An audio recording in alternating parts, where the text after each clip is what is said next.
কোচবিহারের রাসমেলা দেখতে গেছিলাম আজ। প্রথমেই মদনমোহন বাড়ি দর্শন করে রাসচক্র ঘুরিয়ে যাত্রা শুরু করি। আজকের কোচবিহারের রাসমেলা আমরা রাসচক্র ঘোরাচ্ছি।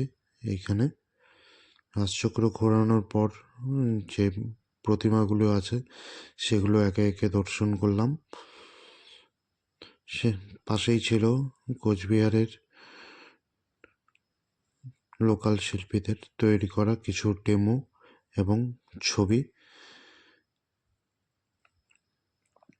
এখানে দেখতে পাচ্ছেন আপনারা কিছু রাস মেলার প্রাসঙ্গিক কিছু প্রতিমা, সেগুলোকে আমরা দর্শন করি সবগুলোই এক এক করে। এরপরেই পাশে রয়েছিল সেই প্রদর্শনী যেগুলোতে লোকাল শিল্পীরা তাদের নিজস্ব ছবি এবং পটচিত্র তুলে ধরেছিল। এরপর এগিয়ে যেতেই মদনমোহন ঠাকুরের দর্শন করি। এরপরে চলে যাচ্ছি আমরা মেন মেলা প্রাঙ্গণে। মেলা প্রাঙ্গণে সেই সব থেকে মজার জায়গা আমাদের নাগরদোলা, যেটা আমরা ছোটোবেলা থেকেই ঘুরে দেখে আসছি। নাগরদোলা ছাড়াও এবারের মূল আকর্ষণে আমরা সবার শেষে যাচ্ছি। এরপরে রাস মেলায় যেটা আমি ছোটোবেলায় দেখতাম সার্কাস, সেটাও এবার দেখলাম। সে সার্কাসের এখন আর সেরকম মজা পাইনি, তবুও ছোটো ছোটো বাচ্চা মেয়েরা সুন্দর কি কয়েকটা খেলা দেখাচ্ছে, সেটা দেখে সত্যি সেই আবার পুরনো স্মৃতি মনে পড়ে গেল। এটা আমরা ছোটোবেলায় দেখতাম সার্কাস। আজকেও দেখলাম আমার ছোট ছেলেকে নিয়ে, ও দেখে বেশ মজা পেল।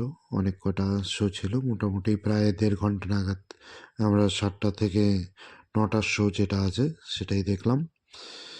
এখন লোক সংখ্যাও খুব কম, দর্শক আসন বেশিরভাগই ফাঁকাই থাকে, তবুও বেশ ভালোই লাগলো। অনেক দিন পর সার্কাস দেখলাম। সার্কাসের এখন আর সেই পশু পাখি যেগুলো আমরা ছোটোবেলায় দেখতে পেতাম, সেটা বর্তমান সরকারি নির্দেশিকার পর থেকে তো আর দেখা যাচ্ছে না। তবুও কিছু কিছু খেলা আছে যেগুলো খুবই চিত্তাকর্ষক খেলা বলা যায়। এর মধ্যে সবথেকে ভালো কিছু ছবি আমি তুলে ধরলাম দেখার জন্য, যেটা আমাকেও বেশ ভালোই লাগলো। ব্যালেন্সিং এই খেলাগুলো সত্যি দীর্ঘদিন চর্চার পরেই ওনারা শিখতে পারেন এবং মানুষকে আনন্দ দিয়ে থাকেন। এই দাদাটা বেশ ভালোই খেলা দেখালো আজকে। অনেক কটা শো উনি একাই করেছেন, এছাড়াও সঙ্গে আরও 2-4 জন এই বাচ্চা মেয়েগুলো বেশ সুন্দর খেলা দেখালো অনেক কটা, সেগুলো আপনাদের সামনে তুলে ধরছি।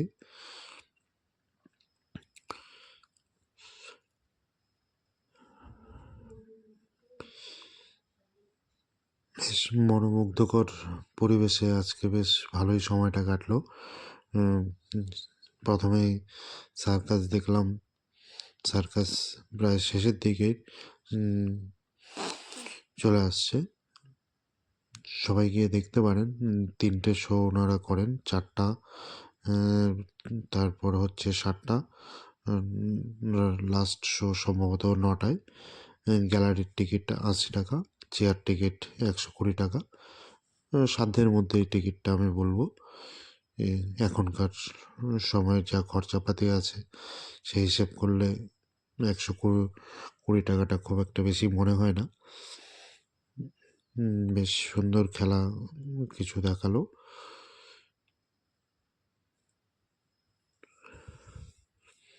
এছাড়াও রাসমেলার বেশ কিছু খাবার দোকান রয়েছে যেগুলো আপনারা ভিজিট করতে পারেন। তার মধ্যে কৃষ্ণনগরের সরপুরি ভাজা এটাও অন্যতম আমি বলবো।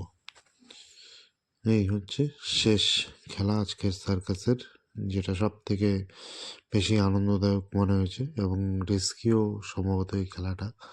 দেখেন, তো ওনারা দীর্ঘদিনের প্রচেষ্টায় সুন্দর আয়োজনটি করে থাকেন।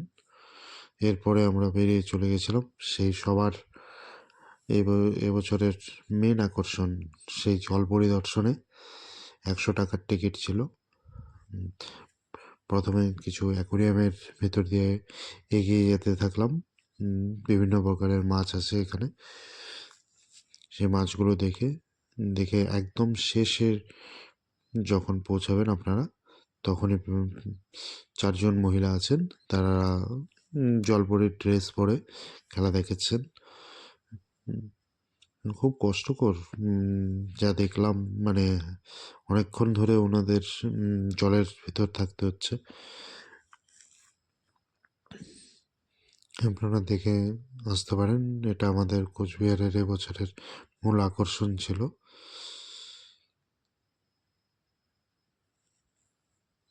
প্রচুর লোক, সম্ভবত আপনারা দেখেও নিয়েছেন।